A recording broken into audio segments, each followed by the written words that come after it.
tous, bienvenue dans Ciné, Séries et compagnie. Vous avez bien fait de venir. Je vous propose de l'amour, du coaching, de la danse et de la haute couture. Ça vous titille, hein?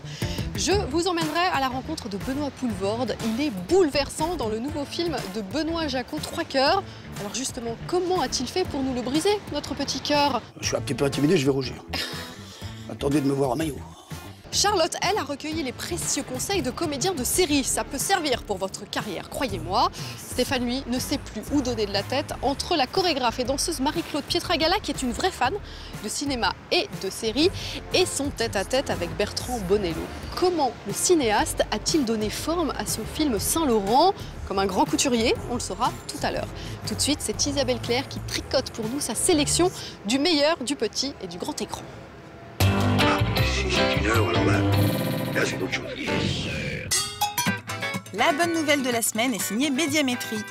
Les Français ont retrouvé le chemin des salles obscures au premier semestre 2014 et ça fait tout chaud dans nos petits cœurs. Cette année, une personne sur 3 est allée au cinéma, notamment pour voir des comédies, des films d'animation Je kiffe grave ce son! et des gros blockbusters de début d'année, comme quoi la crise n'atteint pas l'envie de se divertir et ça, c'est beau. Le jeu vidéo époustouflant de la semaine, c'est le très attendu Alien Isolation, inspiré du film culte de Ridley Scott et sa toute nouvelle version Improvise. Équipé d'un lance-flamme tout rikiki et d'un pauvre détecteur de mouvement, vous devrez vous échapper le plus rapidement possible d'un environnement qui vous glacera le sang. Eh, ça donne envie ou pas ?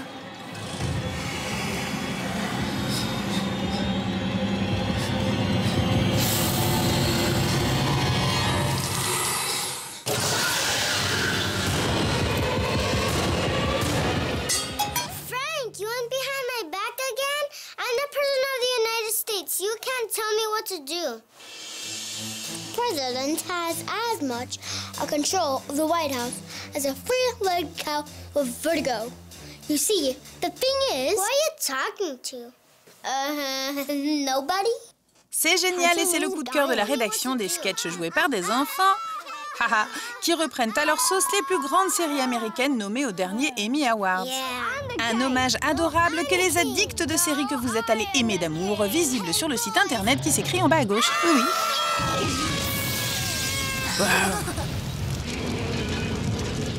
All hail to Queen Daenerys.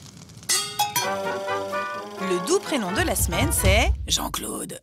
Notre premier Jean-Claude est scénariste. C'est l'immense monsieur Carrière qui va voir la sienne couronnée d'un Oscar d'honneur à Hollywood le 8 novembre prochain, après une collaboration d'un demi-siècle avec les plus grands réalisateurs, dont Louis Buñuel.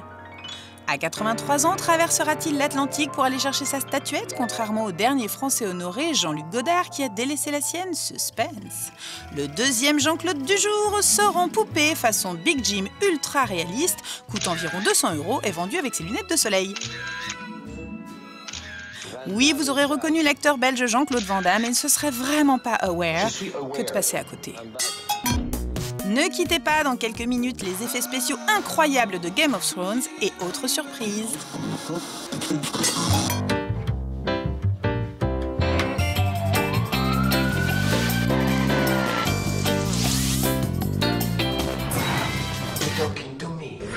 Aujourd'hui, je suis très heureuse d'aller rendre visite à Benoît Poelvoorde. Évidemment, vous vous dites super, on va s'amuser comme des fous.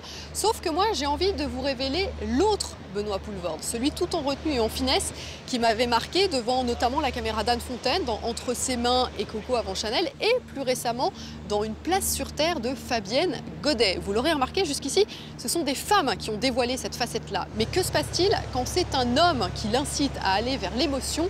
Eh bien, c'est absolument bouleversant et c'est l'œuvre de Benoît Jacquot dans son nouveau film 3 cœurs. Benoît Poelvoorde incarne un homme écartelé entre deux femmes, jouées par Chiara Mastroianni et Charlotte Gainsbourg. Et moi, ce que j'ai envie de savoir aujourd'hui, c'est s'il assume enfin ce talent-là, lui qui dit se sentir à chaque fois imposteur dans ce genre de rôle, si c'est une souffrance et comment il a travaillé avec Benoît Jacquot. Excusez-moi, vous savez pas que je peux trouver un hôtel? J'ai raté mon train. Je rate souvent mes trains. J'ai besoin de prendre un peu l'air encore. Vous marchez avec moi? Oui. Bonjour, Benoît. Bonjour, Ravi. Bonjour. Bonjour. Vous vous appelez comment? Sophie. Je suis tombée amoureuse. C'est vrai? très heureuse pour toi. Bon, il est où l'homme invisible? Vous connaissez Sylvie? Non. Vous savez que vous m'avez fait pleurer avec ce C'est vrai? film. Ah ouais. Oh, ça me fait J'ai plaisir. eu un mal fou Ah non, à ça m'en me fait pas remettre. plaisir que vous ayez là, mais ça veut dire que j'ai réussi mon travail. C'est un film très triste. Enfin, triste. C'est la raison pour laquelle je l'ai choisi. C'est un mélo, mais dans le bon sens du mot. Hein. Mais ça me fait plaisir parce que je trouve que c'était pas facile à faire, et pour les actrices et pour moi. Quand je l'ai lu, j'ai adoré l'histoire parce que je ne voudrais jamais être dans cette situation. C'est épouvantable. Et en même temps, c'est dingue. Vous connaissez encore des gens qui filment, à part quelques Américains, mais qui filment un coup de foudre. Si on vous dit filmer un coup de foudre, bon, ça vous paraît obsolète, quoi. Vous dites, mais comment on filme un coup de foudre? Ouais, impalpable, quoi. C'est ça, parce que tu dis, on peut plus maintenant, le coup de foudre. Je dis, eh ben si, lui, il a osé. Hein. Il dit, c'est un coup de foudre. C'est un mec divisé entre un coup de foudre et une femme qu'il aime. Et en plus, elles sont deux sœurs. Bah dites-vous bonjour, on dirait deux fantômes. Et vous y êtes allé facilement? Ah oui. Enfin, facilement. J'ai jamais eu de... Non, parce que vous savez, souvent, moi, je vous ai entendu dire que vous vous sentiez imposteur dans les rôles comme ça c'est un peu certainement. sensible, un peu fragile. J'ai certainement dû embêter Benoît quelques fois pour lui dire t'es sûr? Parce que Benoît fait très peu de prises. Donc à un moment, j'ai certainement dû avoir encore un passage où je me dis Seigneur, qu'est-ce que je fais? À un moment, parfois, j'étais un peu angoissé. Je disais on n'est pas en train de faire un film d'entreprise, là parce que Mais lui, il voyait très bien. Ben oui, parce que moi, je ne voyais pas. Donc c'est vrai qu'il y a des moments où j'ai douté, ça me paraissait trop... je me dis... Mais bon, il faut pas. Je suis le moins bon spectateur de moi-même. Hein. Mais je me demandais où se plaçait votre pudeur. Est-ce que c'est plus compliqué pour vous de jouer comme ça des choses très intimes que ça ne l'est d'être dans l'excès ou dans... Non, dans l'excès, c'est plus facile pour moi. Ces films-là, il faut vraiment que j'ai... C'est la première fois. Parce qu'on me disait que je fais un film grave. Non, c'est pas la première fois. Non, mais avec un homme. Oui, réalisé par un homme. Réalisé par un homme. C'est vrai que sinon, il y a eu Anne Fontaine, il y a eu Fabienne Godet, il y a eu Hélène Filière. Voilà. Et là, j'étais... Mais comme Benoît Jacot est très féminin... J'étais là où j'ai peur, j'ai eu moins peur. Alors, quand je fais les films graves avec les femmes, j'ai un rapport plus facile à dire ma pudeur, on la voit assez rapidement, et que les femmes comprennent mieux ma pudeur, et que je me suis dit ça peut être casse-gueule avec un réalisateur, parce que les hommes, on est quand même oui, il y a un rapport viril. De montrer, c'est pas une question de montrer. Hein. Et que Jacot, non, il était très délicat avec moi.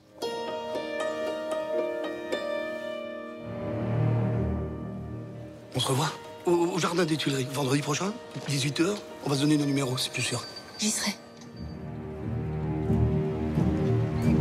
Faut que j'y aille. Monsieur, vous m'entendez? Vous avez eu un malaise? Avec Charlotte, première séquence que j'ai avec elle, je l'attrape dans le... Je l'attrape.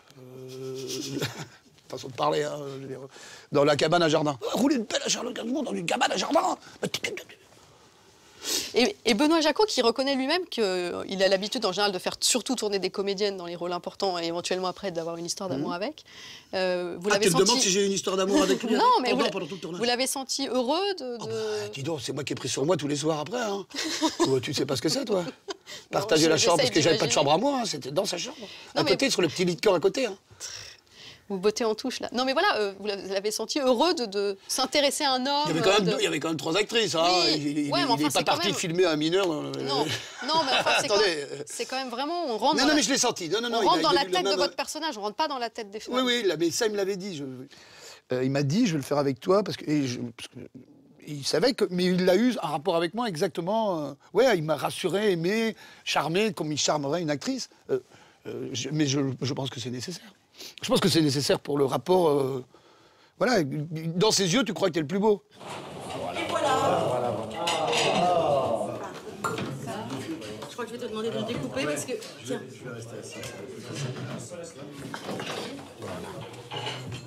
Passez l'assiette. Oui. Voilà. Une autre assiette. Il y en a d'autres chauds, mais on s'y fait pas. Vous trouvez pas aujourd'hui, en tant qu'acteur, plus de nourriture, entre guillemets, et de plaisir dans des films comme ça que dans la comédie? Est-ce qu'à un moment, la comédie n'a pas des limites, en fait, dans ce qu'on peut proposer comme jeu? Même si c'est génial de faire rire et... non, ça, je suis tout à fait d'accord. Mais ça, de toute façon, moi, ça fait déjà un bout de temps où je me dis, tu peux pas aller au bout de... À un moment, tu vas forcément... Déjà, moi, je refuse beaucoup les comédies parce que je l'ai déjà fait. Donc je dis, oui, je vais faire, ça, on va juste changer mon costume, changer l'époque si tu veux, voilà, il a un autre prénom. Donc je sais très bien qu'à un moment, dans le champ de la comédie, mais pareil pour les tragédies, hein. Moi je pense qu'à un moment, tu as fait le tour de ton truc et tu le déclines un petit peu à droite, à gauche. Ah bah ça, à part les tout grands, à 80%, je dis, ouais, tu sors pas de ton panel, quoi. Mais parce que tu peux pas faire autrement, c'est la limite de ce que tu sais faire. Ah, oh, moi, par exemple, je fais Dieu, là, en ce moment, sur le...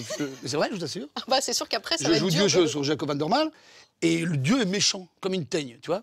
Donc, je peux dire, bon, j'ai jamais joué Dieu. Donc, bah, les gens qui me posent des questions en me disant, bah, comment on fait pour s'inspirer? Non, si je résume le personnage, c'est une teigne. C'est une ordure, il est méchant, il se fait péter la gueule tout le temps. Je dis, la teigne, je l'ai déjà fait, quoi. Donc, c'est une déclinaison de la méchanceté. Comprends-tu? À la claire fontaine, m'en allant promener, j'ai trouvé l'eau si belle que je m'y suis baignée. Il y a longtemps que je t'aime, jamais je ne t'oublierai.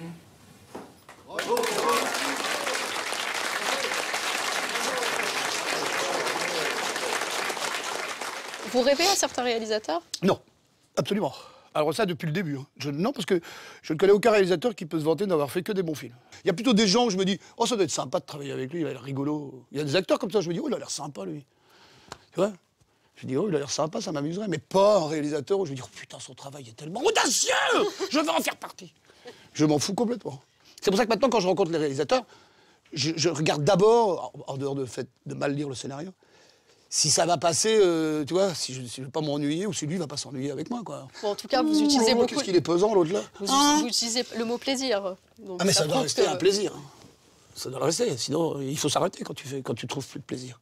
Benoît Poelvoorde arrêtant le cinéma. La rumeur courait dans la presse quelques jours avant cet entretien. Petite mise au point. Donc, j'ai fait un interview dans un journal où il m'a demandé de répondre comme si j'étais Dieu, puisque je joue Dieu. Donc j'ai joué le mec, c'était assez drôle, hein. Je faisais le type qui est physiologiquement, psychologiquement épuisé. Cut, ils l'ont coupé, ils l'ont sorti du contexte. Et hier, j'étais là, je vois un message, accroche-toi Benoît. Que des copains à moi, des gens qui me balancent, accroche-toi bonhomme. Je dis, mais qu'est-ce qu'il y a? Accroche-toi à quoi? Qu'est-ce qu'il y a? J'ai un truc dans mon dos. Je dis, quoi? Qu'est-ce qu'il y a? Et puis après, j'ai demandé à quelqu'un d'aller regarder ce qui se passait. On m'a dit, mais qu'est-ce que t'as encore raconté? Alors, ce qui est écrit, je l'ai dit, mais dans un contexte où, mais je vais très bien. Ou est-ce que vous voyez un verre d'alcool? Non. Est-ce que vous voyez des médicaments ou un médecin? Bon, enfin, en tout cas... Je rassure tout le monde, je vais très bien. Je ne l'ai pas encore mordu. Enfin, je ne pense pas. Non. Tu me le dirais si je t'ai Non, vous m'avez embrassé, ce qui est une excellente nouvelle. À pleine bouche. Non, tu me le dis si j'ai eu un spasme. Non. Tout va bien. Je vais très bien, je t'assure. Pourquoi tu me poses cette putain de question? Qui pète un plomb. Mais merde! Mais arrête! Je peux vous masser? Quoi? Putain, mais calme-toi! Mais je vais bien, je te dis, ma chérie, je vais bien. Eh ben, tant mieux.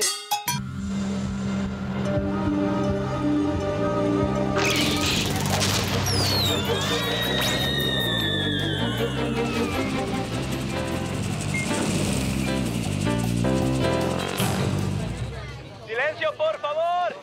Estamos rodando. À force de regarder des séries, pas étonnant que certains d'entre nous rêvent de devenir acteurs. Alors cette semaine, nous sommes allés demander à la crème de la crème leurs conseils les plus avisés pour les aspirants comédiens.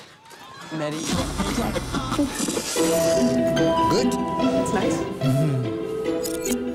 You know, most actors, I think, will tell you that the working is the easy part. Yes. It's the time in between and not being able to do your work, where it's a real struggle to keep your soul alive and keep your happiness and your sanity. So I think that's what we're attempting to do. Yeah. I think studying acting is useful. A lot of people don't think it's necessary. You know, in America, we have we call gym actors. People who all they care about is their physicality. They don't actually consider, you know, playing roles and understanding literature. And for me, teaching is very often just as simple as getting fellow actors in a room and working on material from plays. And that has been vital to me in keeping my artistic heart alive. I think you have to have very tough skin because you get rejected a lot. And I think you have to have amazing stamina and you have to stay healthy because otherwise you can't work those hours. So that would be my advice. I deal with things in the moment. Go! Chicago PD, no one move! Sometimes I'm right. Sometimes I'm wrong. And I accept that, knowing I did the best I can to protect the city. I will get him back. Do whatever it takes to bring our son home. Hey, hey, hey! Hi, John. How are you? I'm going to use his mic. Okay. Instead of permission. You all right? Solid. People are people. And what's interesting is who you are. The rest, in your own life, whether it's on television or at home, they're stories. They're just stories. But what brings the story to life is the person. So if there's nobody there, it doesn't matter if it's believable or not. I mean, life is unbelievable. You know, I mean, it's just, you can't predict it. But I think our job, you know, is to be a person. It's a person. And then it's how you react to the story. You know, whether it's in your life or on television, it's the same thing. You know, and so I think that's the key.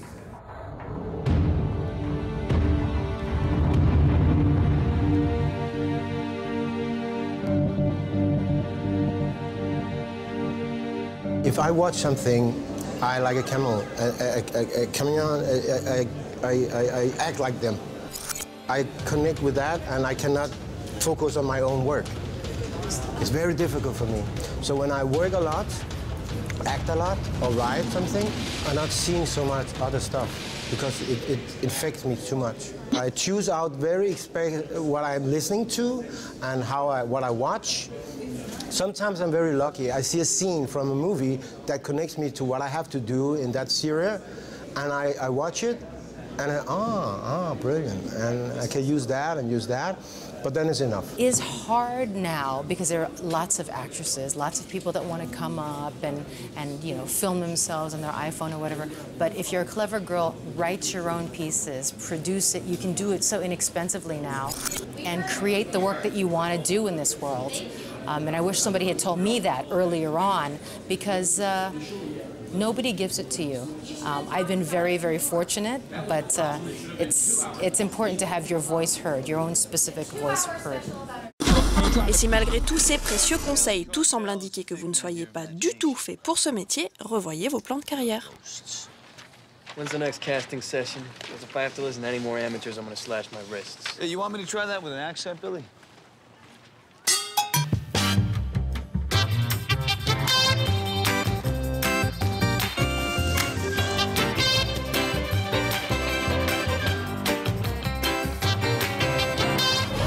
Pourquoi va-t-on au cinéma? Pour rêver, voyager, pour des histoires, bien évidemment, et même parfois pour des acteurs et des actrices. Des actrices, ces corps qu'on désire. De corps et de cinéma, il en sera question avec Marie-Claude Pietragala. Merci de nous accueillir dans votre compagnie. Merci, bienvenue. Théâtre du corps. Bienvenue.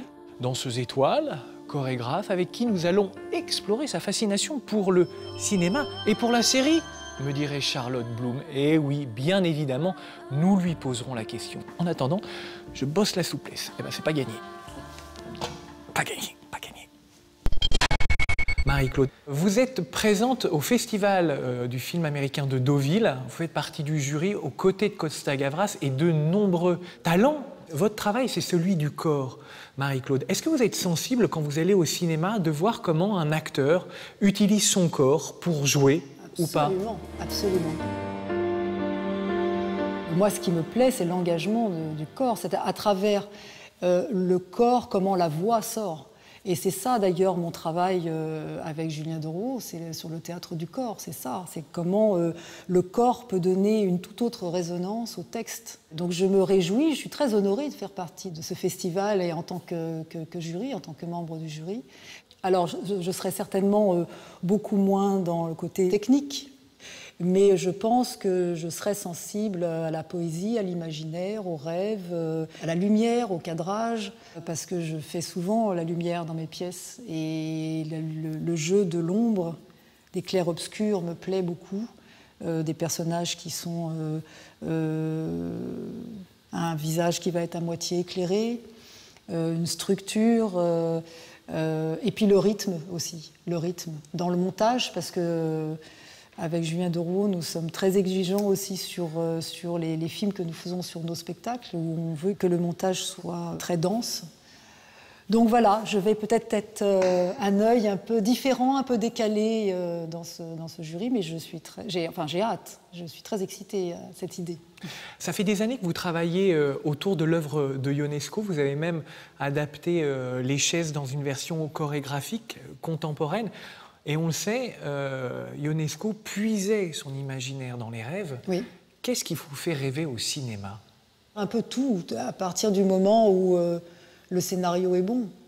Je ne sais plus qui disait, je crois que c'est Gabin qui disait que dans un film, c'était d'abord un bon scénario, et en deuxième fois un bon scénario, et puis en troisième point un bon scénario.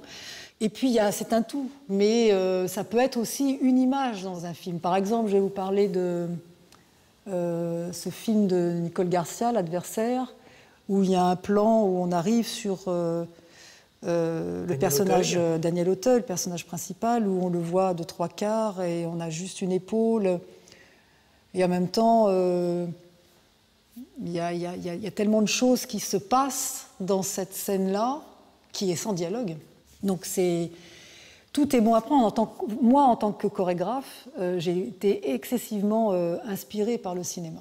Tout cinéma confondu. Là, c'est le cinéma américain, mais je pourrais parler du cinéma de Funès, par exemple. Ah, en quoi, De Funès Quand on voit le travail étonnant sur le corps, sur le rythme des répliques. Lui-même disait d'ailleurs que le cinéma, pour lui, parlait trop, et qu'il avait des fois envie que ce soit juste que le corps s'exprime. Donc voilà, c'est des références pour moi qui sont source d'inspiration.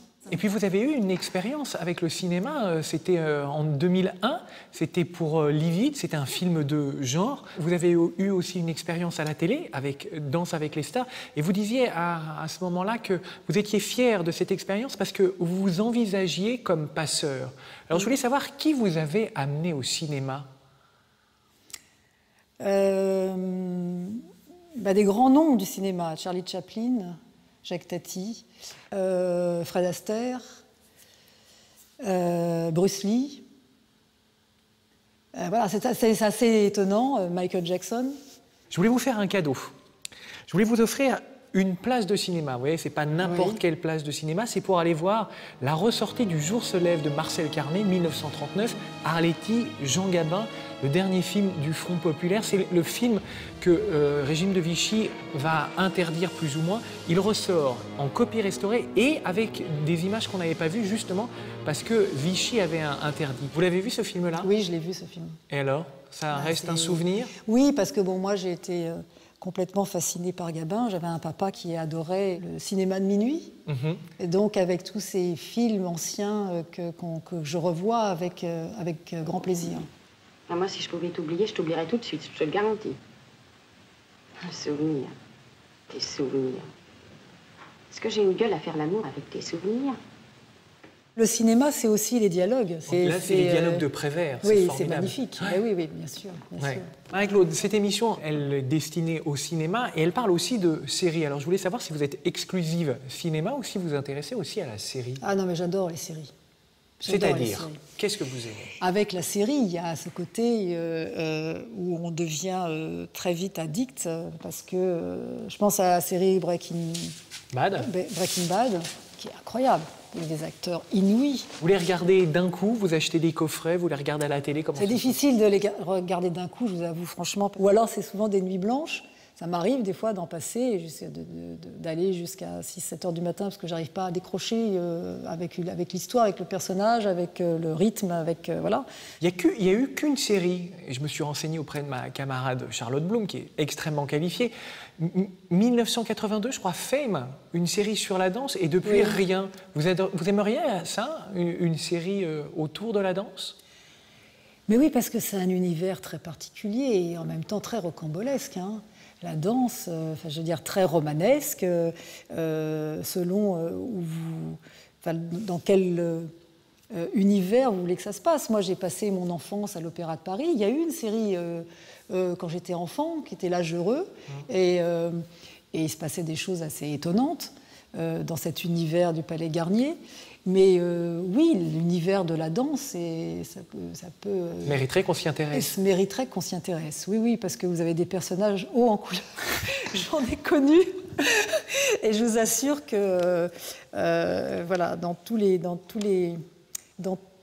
les corporations, on a des phénomènes. Très bien. Il nous reste à vous remercier, Marie-Claude. À vous remercier aussi. Et puis, l'actualité, c'est qu'on vous retrouve en mars 2015 avec la reprise de votre spectacle Madame Rêve. Oui, ça avec monsieur et Madame Rêve. Ça sera au Grand Rex. Au Grand Rex. Voilà, au mois de mars. Merci infiniment, Merci à vous. Merci. Merci beaucoup.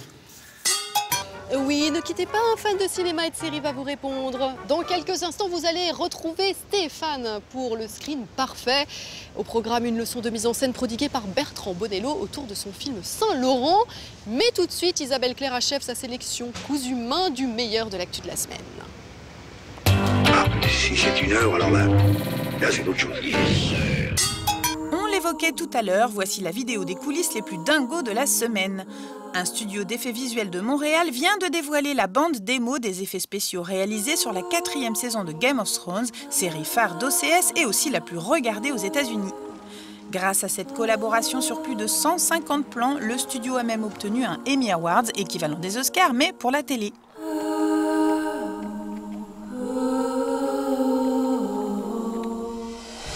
La ville de Myrrine, l'armée qui l'assaille, le cheval zombie et la scène du marcheur blanc qui emmène le bébé de Craster, tout ça c'est de la 3D qui relève de défis techniques magistraux. Oh, monde merveilleux et trompeur du matte painting. Et le loup là, en vrai c'est un épagneul breton. C'est dingue ce qu'on peut faire aujourd'hui. Le classique en salle de la semaine, c'est la version restaurée inédite de Macbeth par Orson Welles qui a su transformer la littérature de Shakespeare en un formidable objet de cinéma. Des personnages en peau de bête et le diable jamais très loin, très peu de temps et de moyens pour une œuvre qu'on se doit de voir, au moins pour la prestation folle d'Orson Welles, tout en œillade exorbitée. Hide your fires. Let not light see my black. Attention, œillade. L'expo à ne pas rater, c'est celle du photographe Cédric Clapiche qui n'est pas que cinéaste, loin de là.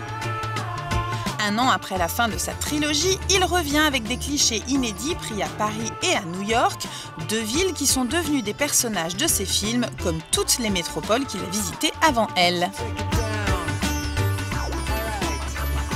J'ai fait cette photo clairement au moment où j'écrivais le scénario de Casse-tête chinois. Et c'était... je faisais des promenades, disons, au moment où j'écrivais.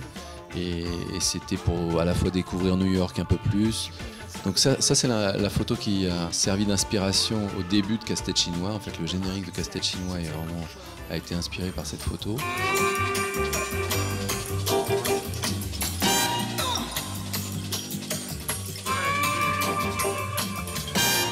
Donc ça, c'est vraiment un exemple typique de comment moi j'utilise mes photos de repérage pour ensuite fabriquer du cinéma. Je suis pas un réalisateur type Star Wars quoi, donc, ou Harry Potter, donc c'est vrai que j'essaye de voir qu'est-ce qui est intéressant dans la réalité, dans ce qui est banal, dans ce qui est quotidien, et d'essayer de voir voilà, comment je peux fabriquer de l'intérêt avec des choses qui sont a priori inintéressantes. Donc c'est vrai que la photographie me sert beaucoup à ça. Quand j'ai fait Chacun cherche son chat ou quand j'ai fait L'Auberge espagnole, l'idée c'était de dire, voilà, à Barcelone, une rue normale, qu'est-ce que c'est, dans le 11e, une rue normale, qu'est-ce que c'est, et puis par contre, d'essayer de ne pas être banal. Et pour finir la semaine, un nouveau label de dessin animé nous offre de redécouvrir les séries d'animation japonaises des années 80. Alors ne boudons pas notre plaisir, celui de revoir Cat's Eye signé Cat's Eye. Ou bien la toute nouvelle série d'animation japonaise L'Attaque des Titans, inspirée du manga le plus vendu au Japon, au cœur d'un univers post-médiéval avec une bande originale en version originale. Arigato.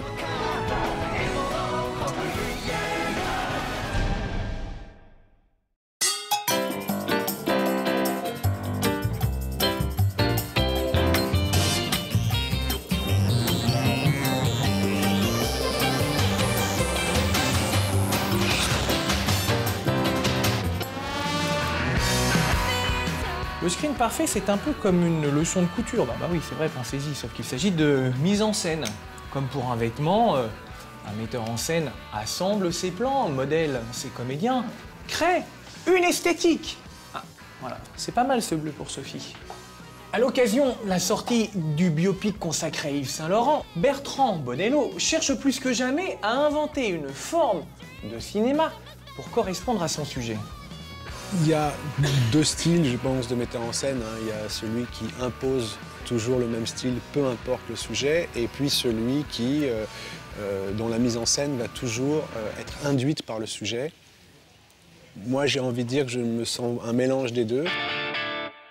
En 5 films d'une carrière qui débute en 1998, Bonello nous livre une œuvre crépusculaire. L'histoire renouvelée d'un homme, d'un couple, d'un amour ou d'une époque qui s'achève. Dans ce magnifique Saint-Laurent, on plonge dans les profondeurs d'un homme avide de tout. Un homme gigogne, tout à la fois couturier, dépressif, homme médiatique, aristocrate et monstre. Est-ce que tout ceci n'est pas dérisoire? J'ai créé un monstre. Et maintenant, je dois vivre avec. Quand on s'attaque à Saint-Laurent, il y a un certain niveau qui est demandé, qui est obligatoire en termes de forme. Yves bientôt sera le seul à rayonner. Tu ne vois pas à quel point la rue est devenue laide, monstrueusement laide. Tu peux te plaindre, mais tu habilles la planète, mon cher. Eh bien, la planète, j'ai envie de l'habiller autrement maintenant. Ce n'est pas son nom qu'il faut vendre, c'est lui. Non, mais je me sens très différente, là. Yves Saint-Laurent. Le défi après. Le premier travail, par exemple, sur la couleur qu'on a fait avec la chef opératrice, c'est de définir une courbe, une ligne. Donc le film part de quelque chose qui est plutôt très très clair, très très blanc, aidé par les décors, puisque on est dans des studios, des ateliers de couture, où tout est plutôt blanc pour justement qu'on se découpe extrêmement bien la couleur du vêtement et la forme du vêtement.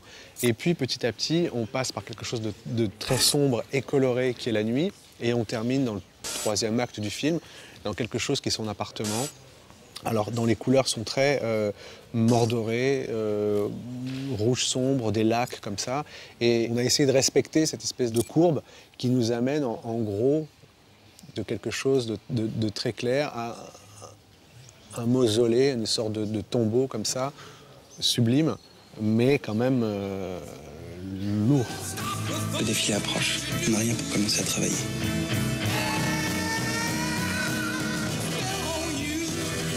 C'est une des raisons pour lesquelles on a utilisé le 35 mm, parce que c'est un film que je voyais absolument pas en digital. Je voulais retrouver aussi le soyeux des textures, les couleurs, enfin les formes comme ça que le 35, à mon avis, rend beaucoup mieux.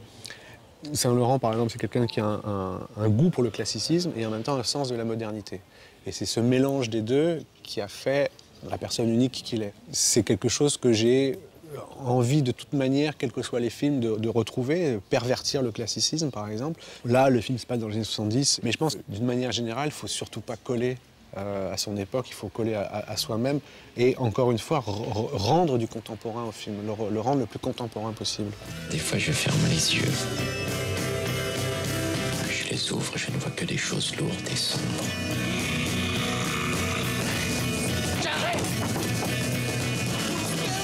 Pour construire son récit, Bertrand Bonello utilise le split screen, c'est-à-dire qu'il divise l'écran en plusieurs cadres, le tout à des fins stylistiques et narratives. À droite de l'écran, on voit toutes les collections de Saint-Laurent comme ça qui passent. C'est une manière de faire passer le temps. Et à gauche, il y a toute une série d'images d'archives qui montrent globalement que pendant que Saint-Laurent fait des robes, le monde est en train de changer. En France, en Europe de l'Est, aux États-Unis, au Vietnam. Et voilà, c'est de montrer qu'on n'était pas dupes non plus, qu'il n'y a pas que la couture qui se passe à ce moment-là.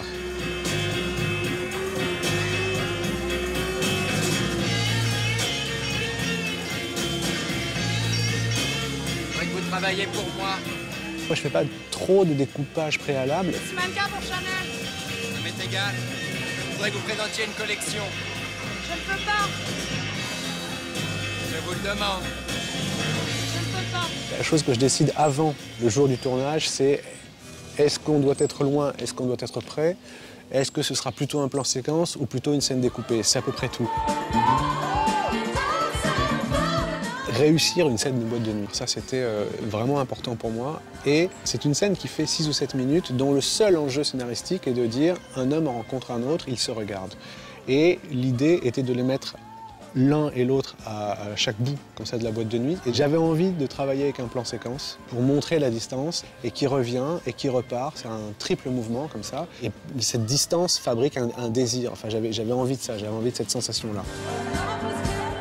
Moi, je crois qu'il faut énormément faire confiance aussi au spectateur de manière générale et lui donner à voir ce qu'il ne regarde pas. Je trouve que c'est un exercice de mise en scène assez intéressant. C'est vrai que moi, j'essaie de réfléchir énormément le hors-champ. Et quand on arrive, par exemple, sur Gaspard, on n'a même pas besoin de voir Louis, on sait qu'il est là. Pour moi, la direction d'acteur, c'est avant tout amener le comédien sur le plateau dans le bon... Je l'ai dit en anglais parce que je ne trouve pas le mot en français, dans le bon mood. C'est l'accompagnement jusqu'au plateau. Si on réussit ça, ce qui reste à faire sur le plateau, globalement, c'est plus vite, moins vite, à droite, à gauche. C'est une direction plutôt au préalable et qui ne fonctionne pas par indication psychologique ou répétition, mais plutôt par beaucoup de discussions autour, voire ailleurs. C'est divin. Mettez un rouge à lèvres soutenu et vous serez merveilleuse. Non, mais je me sens très différente, là. Hein. Merci. Merci beaucoup. Je pense que vous êtes le seul aujourd'hui. Je sais bien. Je n'ai plus de concurrence. C'est bien mon drame. J'ai créé un monstre et maintenant je dois vivre avec. Un bon monstre, hein? Je dois vous laisser, il faut que je retourne travailler. Merci. Merci, monsieur Saint-Laurent. Moi, je ne fais pas énormément de prises parce que je ne cherche pas la perfection, je cherche qu'il se passe quelque chose dans le plan. Et je ne suis pas, quand quelque chose me plaît, je ne suis pas pour le refaire. Des metteurs en scène qui disent bah, c'est très bien, on en refait une, c'est très bien, moi j'arrête. J'aime bien cette espèce de se laisser pénétrer aussi par quelque chose, y compris par des défauts. Donc j'arrête quand j'estime qu'il y a quelque chose comme ça qui fonctionne, qui m'émeut, même si c'est pas parfait. Dernière question, Bertrand Bonello, c'est pas la plus facile. Pourquoi filmez-vous?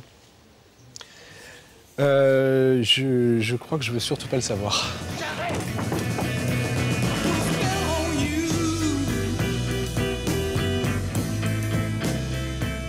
Bonello confie le rôle de Saint-Laurent vieillissant à cet homme, Helmut Berger, acteur fétiche de Visconti. Si le corps a changé, la voix reste celle de Gaspard Ulliel.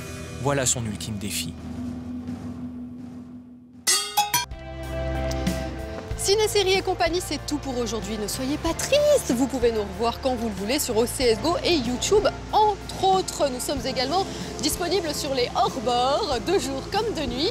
La semaine prochaine, mesdames et messieurs, je ne saurais trop vous conseiller d'être là, surtout mesdames, car vous croiserez la route de Gérard Lanvin.